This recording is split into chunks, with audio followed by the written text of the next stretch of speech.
Okay, beta ji, this formula is really important. What is this formula showing?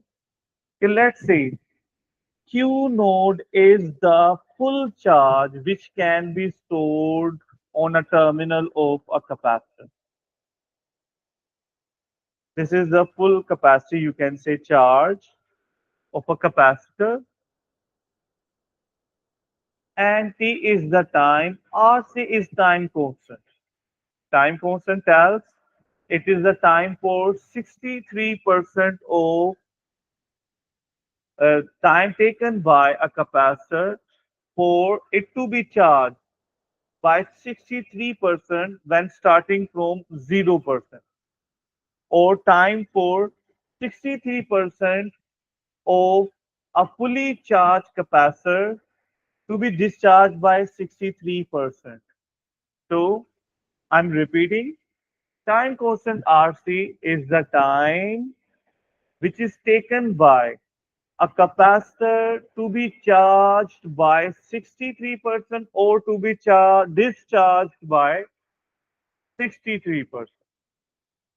Charging is to be starting from 0 and discharging is to be started from when it is fully charged, right?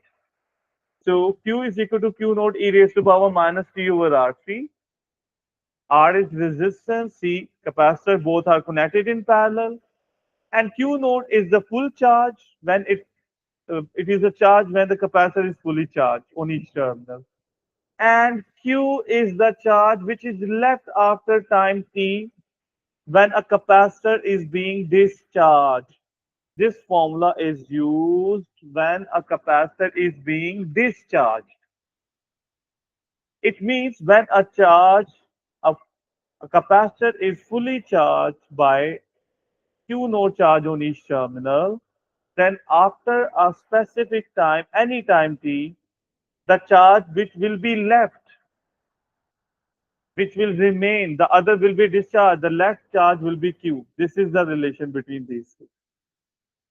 Now, here 2 points which I would like to discuss. When we represent this equation, we can represent this equation in two type of graphs. Before that, we have to rearrange it. We can rearrange it in more than a way. How? Let's see first one. This Q node multiplying will divide on the other side, right? Then we take natural logarithm ln of both sides. Why we are taking ln natural logarithm? We have discussed in previous class that whenever the e constant is involved, then the logarithm will be the natural logarithm ln because it has the same base e, right? So when we take the natural logarithm of both sides, this side remain as it is, ln q over q naught. There will be no change for that, right? But for the other side, when we discuss, when we take logarithm of any quantity and it has a power, the power will be written before the logarithm and in fact multiplied with the logarithm. The power will be written before the logarithm and multiplied. So the power will come to here and we can have this as the next step. And we know the ln of E is equal to 1 because E has the same base. Natural logarithm has the base of E. And for any logarithm, if we take the logarithm of any quantity which is equal to its base, the answer will be equal to 1, right?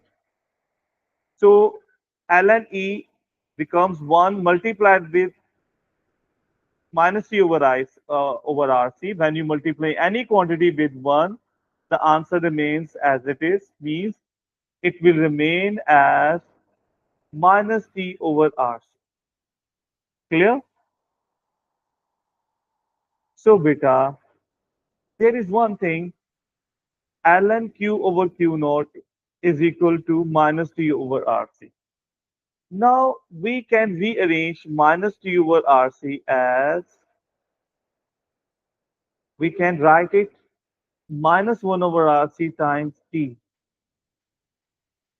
And if we plot a graph of ln Q over Q naught against T, means the quantity ln Q over Q naught is on the y-axis, you can see here, and T is on the x-axis, right?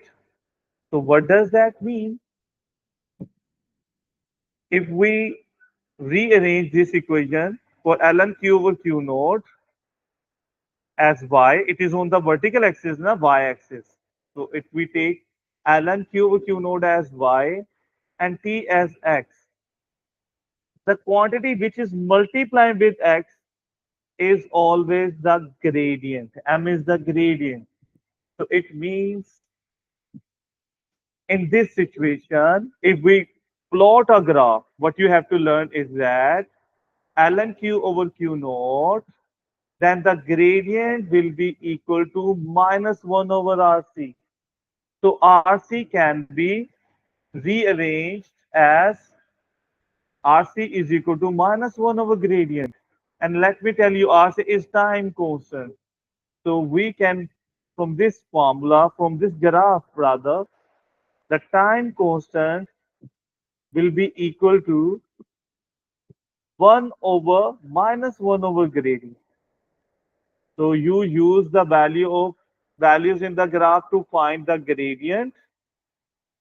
And putting the gradient, you can find the value of time constant and RC, right? But if we see, look at here, we can rearrange it in another method. A little change it is. If we write this Q over Q naught as Q naught over Q2, means we have taken reciprocal of it now, then the reciprocal of it is going to be this. The sign of power is changed.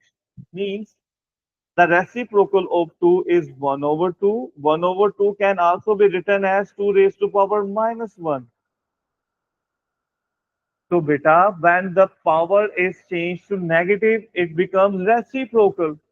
Similarly, the reciprocal of 3 can be 1 over 3, means 3 raised to power minus 1. And let me tell you, they both are reciprocal of each other. So similarly, when we reciprocate Q over Q node as Q node over Q2, equality means we have to reciprocate both sides. Whatever we do to one side, same we do to the other. If we take reciprocal of this side, so do we take the reciprocal of this side. And how do we reciprocate? We change the sign of power, right? It changes to that. Clear? So now this equation, beta, can be rearranged to that. They are equal mathematically. And here, when we take logarithm ln, obviously on both sides, and the ln of e is equal to 1. So I'm just shortening the steps, but the same has been done. Only the difference, there was a negative sign, and here there is no negative sign. So the other steps and the process is exactly the same, right? And if you draw a graph of ln q node over q on y-axis and t on the x-axis, and you can write it like that, the t can be written to be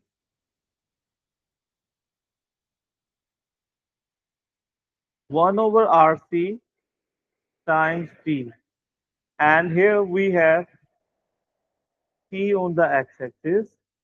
So beta, anything multiplying with x is the gradient. And what is gradient here 1 over RC. And what is 1 over RC? The time constant.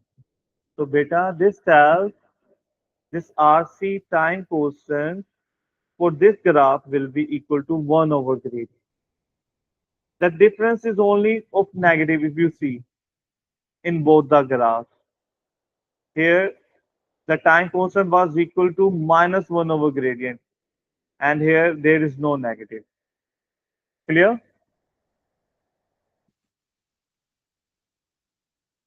With that, now, this capacitance chapter topic is completed.